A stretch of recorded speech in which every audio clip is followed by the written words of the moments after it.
ఈనాటి కార్యక్రమానికి ముఖ్య అతిథిగా కన్నా కూడా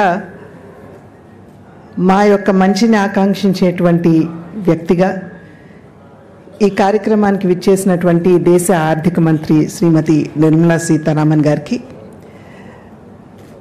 రాష్ట్ర ముఖ్యమంత్రి వర్యులు శ్రీ చంద్రబాబు నాయుడు గారికి, నాకు పితృ సమానులైనటువంటి పెద్దలు వెంకయ్య నాయుడు గారికి, ఈ కార్యక్రమానికి కారణభూతులైనటువంటి దగ్గుపాటి వెంకటేశ్వరరావు గారికి, విశాఖ పార్లమెంట్ నియోజకవర్గానికి ప్రాతినిధ్యం వహిస్తున్నటువంటి భరత్ గారికి, మరియు వేదిక ముందున్నటువంటి ఆత్మబంధువులందరికీ పేరు పేరున ముందుగా నా నమస్కారాన్ని నేను తెలియజేస్తున్నాను.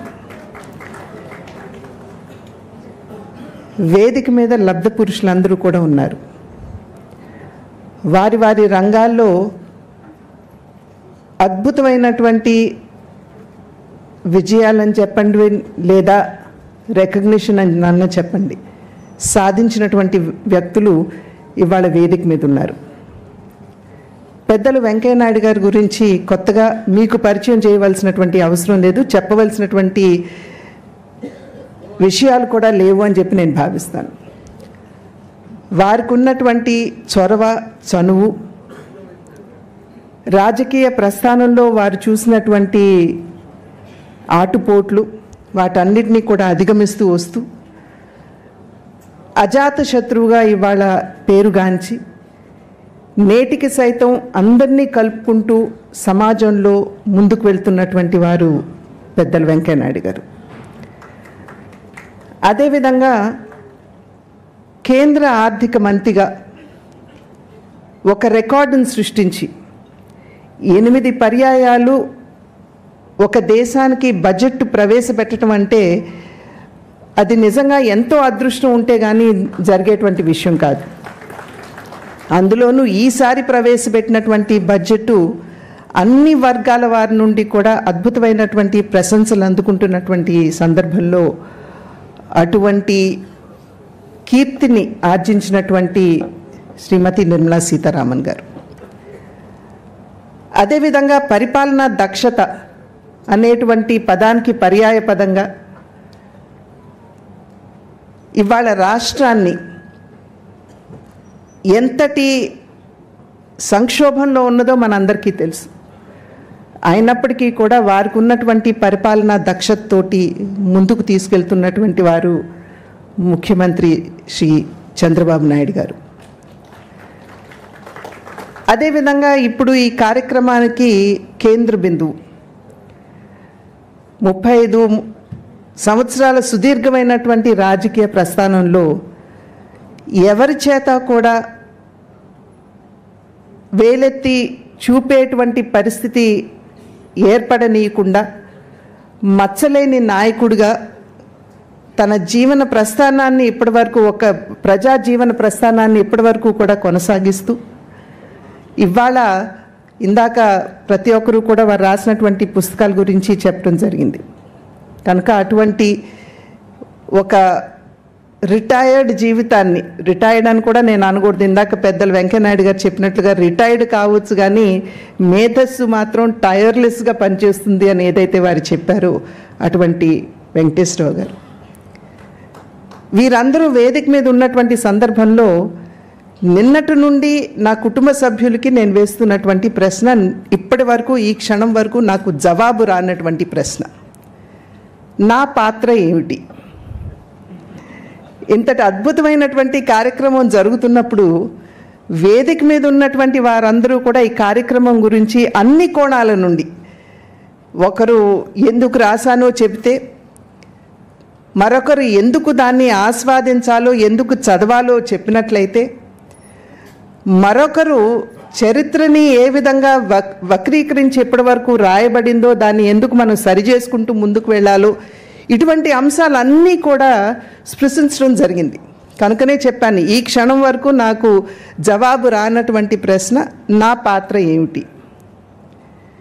అటువంటి సందర్భంలో నేను 2004వ సంవత్సరం మొట్టమొదటిసారి పార్లమెంట్లో అడుగుపెట్టినప్పుడు నాకు ఎదురైనటువంటి అనుభవం నాకు గుర్తుకొచ్చింది. అంటే ఒకంత మరీ సీరియస్గా కాకుండా ఒకంత కొంచెం హాస్యంగా ముందుకు వెళ్దాం అనేటువంటి ఆలోచన. పార్లమెంట్లో అడుగుపెట్టినటువంటి సందర్భంలో నాకు అప్పుడు ప్రశ్నలు ఎలా లేవనెత్తాలో, ఇంటర్వెన్షన్స్ ఎలా చేయాలో తెలియనటువంటి పరిస్థితి. అప్పుడు శ్రీనివాస్ వికే పాటిల్ గారని మహారాష్ట్ర నుండి ఒక పార్లమెంట్ సభ్యులు నా పక్కన కూర్చుని ఉండేవారు. వారిని అడిగాను, భాయ్సాబ్ ఎలా నేను ప్రశ్నలు లేవనెత్తాలి, నేను ఎలా ముందుకు వెళ్ళాలి పార్లమెంట్లో అని అడిగినప్పుడు, పురంధేశ్వరి చాలా సులభం, నీ పేరు పిలుస్తారు, నువ్వు ప్రశ్న అడగటానికి నాకు ఒక అవకాశం ఇవ్వండి అన్నప్పుడు నీ పేరు పిలుస్తారు, పిలిచినప్పుడు నువ్వు చెయ్యి అంటే వారు నిన్ను చూసేంత వరకు నువ్వు చెయ్యి పైకెత్తి పెట్టాల్సిందే, వారు పిలిచేంత వరకు. నొప్పితో మొద్దు బారిపోయినా సరే చెయ్యి మాత్రం కిందకు దించొద్దు, ఎందుకంటే స్పీకర్ గారు నిన్ను చూడాలి. చూసిన తర్వాత వారిని నిన్ను పిలుస్తారు, పిలిచి నువ్వు సర్దుకుని లేచి నిలబడి థ్యాంక్ యూ సార్ అనేలోపు బెల్ చప్పుడు నీకు వినపడుతుంది. అంటే నీకు ఇచ్చిన 2 నిమిషాల సమయం అయిపోయింది అని లెక్క అనమాట. అంటే నువ్వు కూర్చో అని చెప్పి వారు చెప్పినట్లు. కానీ నువ్వు కూర్చోవద్దు, ఎందుకంటే పార్లమెంట్ సభ్యురాలుగా నీ బాధ్యత నువ్వు మాట్లాడటం కనుక ఎంతసేపు అయినా వారు ఎన్నిసార్లు బెల్లు నొక్కినా కూడా నువ్వు ఆపకుండా నువ్వు మాట్లాడుతూనే ఉండు. కానీ ముఖ్యమైనటువంటి విషయం ఏమిటంటే నువ్వు ఎంతసేపు అయినా మాట్లాడు కానీ ఏమీ చెప్పొద్దు అని అన్నారు ఆయన. నేటి వరకు నాకు అర్థం కానటువంటి అంశం, అన్ని గంటలు అన్ని నిమిషాలు మాట్లాడి ఏమి చెప్పకుండా ఎలా కూర్చుంటామని, బహుశా ఆ పరిస్థితిలో ఇవాళ నేనున్నానేమో అని చెప్పి నేను భావిస్తున్నటువంటి విషయం.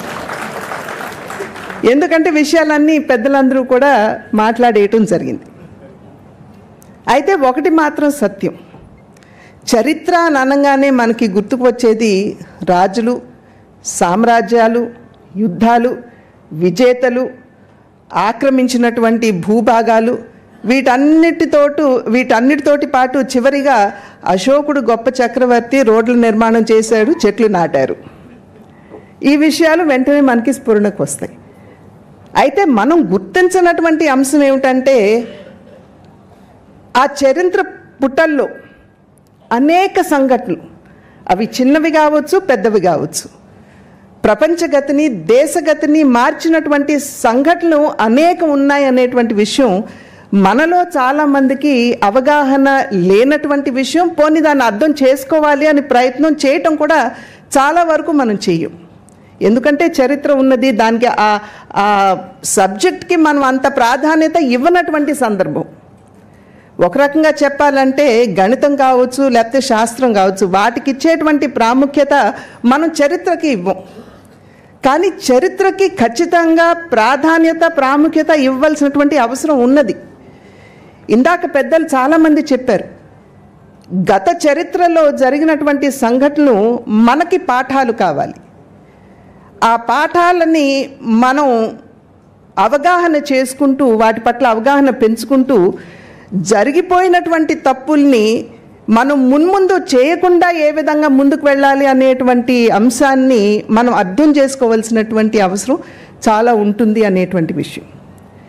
కనుక ఆ రకంగా మనం ఏదో చరిత్ర ఉంది, పలానా సంవత్సరంలో పుట్టారు, పలానా సంవత్సరంలో పరంపదించారు, 30 సంవత్సరాలు 300 సంవత్సరాలు పరిపాలించారు, ఇది చేశారు అది చేశారు అని మనం అంతవరకే చరిత్రని మనం పరిమితం చేయటం జరుగుతూ ఉంటుంది.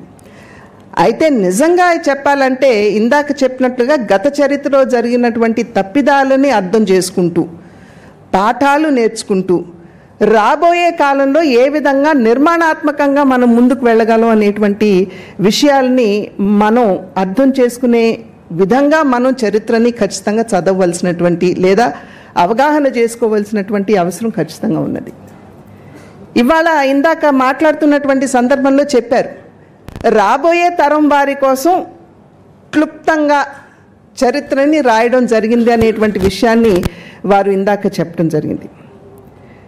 ఆ మాట విన్నప్పుడు స్వగృహే పూజ్యతే జ్యేష్ఠ స్వగ్రామే పూజ్యతే ప్రభుః స్వదేశే పూజ్యతే రాజా విద్వాన్ సర్వత్ర పూజ్యతే అనేటువంటి మాటలు నాకు స్ఫురణకు వచ్చాయి.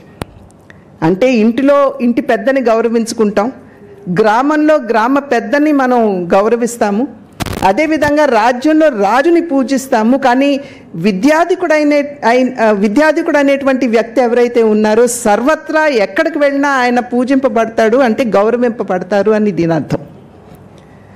అంటే అటువంటి విషయావగాహన, ఇక్కడ విద్యాధికులు అంటే విషయావగాహన అనేటువంటి విషయం మనం ఇక్కడ అర్థం చేసుకోవాలి.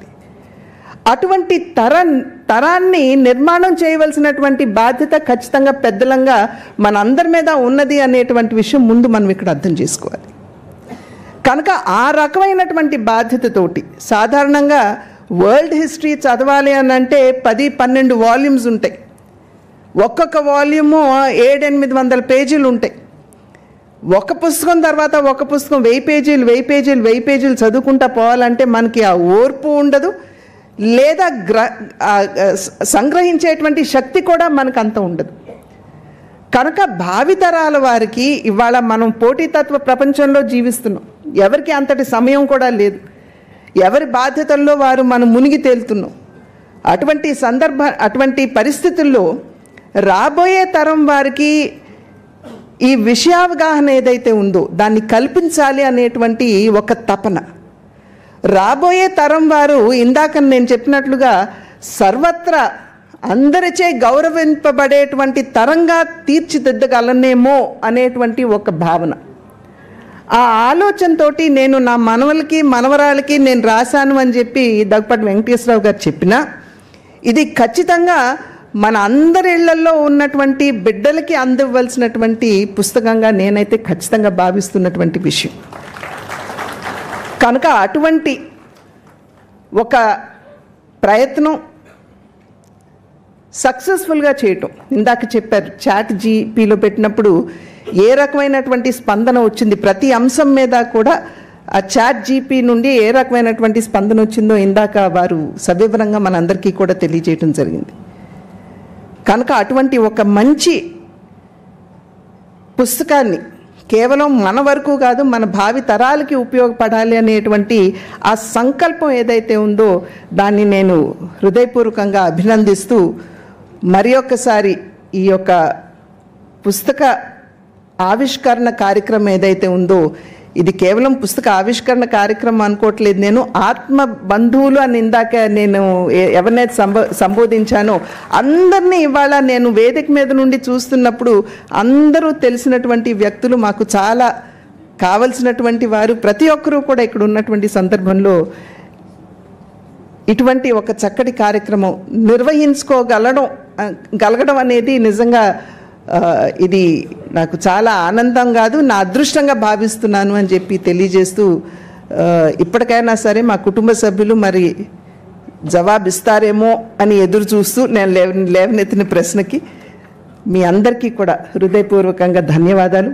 అదేవిధంగా పెద్దలు వెంకయ్యనాయుడు గారు, పెద్దలు నిర్మలా సీతారామన్ గారు, పెద్దలు చంద్రబాబు నాయుడు గారు, అదేవిధంగా భరత్ వారు కూడా ఈ కార్యక్రమానికి ఇక్కడికి వచ్చి ఇంత శోభాయమానంగా ఈ కార్యక్రమాన్ని నిర్వహించుకోవడం అనేది మా అదృష్టంగా భావిస్తూ సెలవు తీసుకుంటున్నాను. నమస్కారం. Thank you, ma'am. The last part of the program is felicitation of the guests. Request Daggupati Venkateswara garu and madam to felicitate our Vice President Venkaiah Naidu garu.